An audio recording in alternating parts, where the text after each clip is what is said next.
जैसे इन्होंने ट्रेनिंग की उस वक्त, ये मैंने डीसी से भी पूछा था इस बार। उस वक्त क्या कि लोग जो है महिलाओं को घर से नहीं भेजते थे, बहुत बुरा मानते थे। जब भी कोई महिला ट्रेनिंग करने जाती थी, जब कोई जाती थी ट्रेनिंग के लिए जाती थी, लोग बोलते थे तो फौजी के लिए ट्रेनिंग है, बहुत मतलब वो करते थे।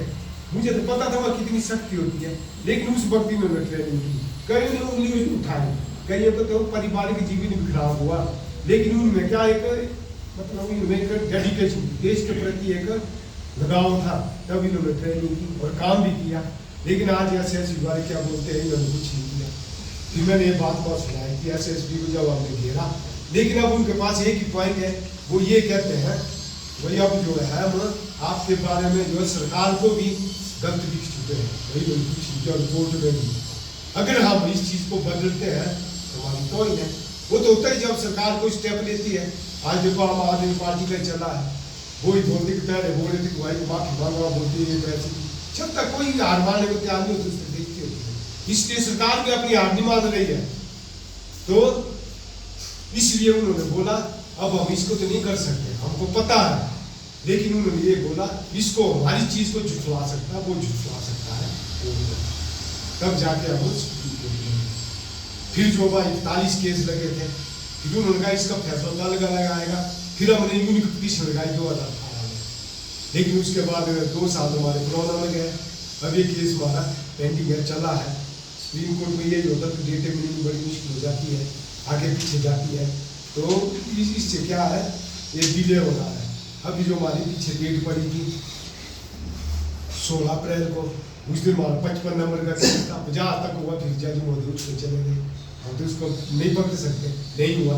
फिर उसके बाद अभी 15 मई को पड़ी थी, लेकिन अब जो है कोर्ट जो बंद हो गया है, शुक्रवार से बंद हुआ है, 1.5 महीने की छुट्टी पड़ी है वहाँ। अब ये 8 जुलाई को निकलेंगे और 9 जुलाई को हमारी डेट पड़ी है, और फाइलिंग हियरिंग के लिए ये डेट 9 जुलाई की, और उसमें भी हो सकता है क्योंकि जो मेरा तो एक्सपीरियंस है, कोर्ट में क्या होता है कि जब बड़ी छुट्टियाँ पड़ती है, पहला हफ्ता जो है प्रॉपर फ्रेश केस लगते हैं, हो सकते हैं दूसरे हफ्ते या तीसरे हफ्ते, लेकिन अब कुछ न कुछ सुनवाई होगी।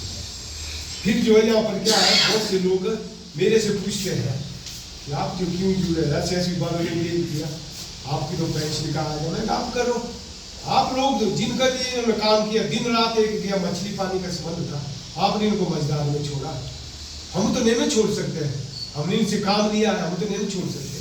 तो दूसरा कारण मैंने उनको बताया था, और मैं आप पत्रकार बंधुओं को बताना चाहता हूँ, ये बात तक पहुँचनी चाहिए। वो बोलते मुझे तू तो पेंशन ले रहा, तू लेकर जुड़ता है, मैं इसलिए जुड़ा हूँ।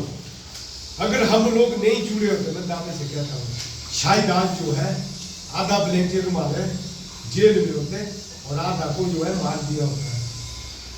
क्यों? जब इन्होंने इतनी सेंसिटिव ट्रेनिंग ली है, सरकार ने इतनी संवेदनशील ट्रेनिंग दी, सिपाही की तरह, इनको जो बहुत से प्रतिबंधित संगठन यहाँ तो माने नहीं है, नॉर्थ ईस्ट में हर जगह, नागालैंड में, मेघालय में, सिक्किम में और त्रिपुरा में अभी जो हाल ही में वाकया हुआ, मेतई और कुकी का वो हुआ, मुझे वहां से फोन आया उनके, तो बोलिए अभी मौका मांगा होना चाहेंगे, मैंने कहा मत करो, हम उनको डरा रहे हैं, अगर आप ऐसा करते, मैंने कहा हम कोर्ट से जीत रहे हैं, आपको कुछ नहीं मिलेगा, तब वो लोग रुके हैं। अगर हम लोग नहीं होते, आज शायद इतना हंगामा किया होता उन्होंने, शायद देश का पतन क्या हाल होता। तो इसलिए हम सरकार को यही सलाह दे रहा हूं मैं अंत में कि आज तक तो हमने इनको रोका है, कि हो सकता है कोर्ट का फैसला, कुछ भी हो सकता है, सरकार लागू करे ना करे, वो उस इंतजार में, अगर ना करे वो बोलते हम ऐसा आंदोलन करे, करो या करो, तो उस हाथ में मुझे एक ही मेरे पास ऑप्शन है, क्योंकि पीछे दिल्ली हम गए थे, प्रेम जी भी गए थे 2016 में, लाठीचार्ज ऐसा हुआ, जलियांवाला बाग की वो याद दिलाई, 4 घंटे लाठीचार्ज हुआ, कोई पत्रकार नहीं आया, किसी को भी घुसने नहीं दिया, एक हमारा वॉलंटियर शहीद भी हुआ, उस वक्त भी हमने भूख दी, और 26 आदमी के पूरा भी केस बने हैं, हमने भी डंडे खाए, इन्होंने भी खाए। तो इसलिए आपने यहाँ भी देखा होगा 2009 से लेकर हमारा आंदोलन चला है, लेकिन कभी भी कोई केस नहीं मालूम पड़ता, जहाँ भी बात आती है सबसे आगे आदमी है, हमने साथ दिया। मैंने कहा हम लोगों को तंग नहीं करेंगे, हम ऊपर प्रदर्शन नहीं करेंगे, हम जो कानूनी लड़ाई लड़ेंगे। और इंडिया में भी मैं रोकता था, उस दिन प्रेम जी को पता है, कई लोगों ने कहा है बीच में हो गया, वरना उस दिन वहाँ पर नहीं होता वो, उसमें कोई नुकसान हुआ। यहाँ पर भी मतलब हमने रोक के रखा, और मैं दावे से कहता हूँ पहले हमारे DIG डी के नंदी जी थे, वो रोकते थे। आज अगर हम लोगों ने इनका ये साथ छोड़ा तो मैं ये नहीं कह सकता हूँ कि क्या होगा, उसके लिए सरकार खुद जिम्मेदार होगी। तो मैं इसलिए सरकार से यही अनुरोध करता हूँ, इनकी जो मांग है वो जारी देती है। तो जैसे अब ये सवाल उठाते मणिपुर का, जो BPF विलेज प्लांटेड फोर्सेस को, उनका मैं थोड़ा सा देना चाहता हूँ, क्योंकि ये उनके साथ अपनी तुलना करते हैं। वो जो है स्टेट कैडर में आते थे।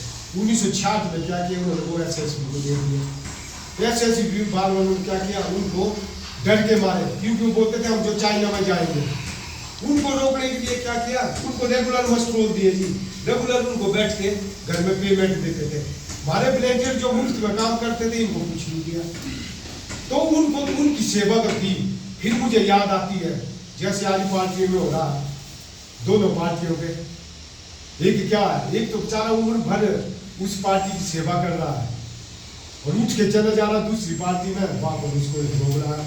वैसा ही क्या किया SSB वालों ने, क्या किया 1963 से लेकर जो वॉलंटियर जो IPBs देश के लिए काम कर रहे हैं, उनको इग्नोर कर दिया।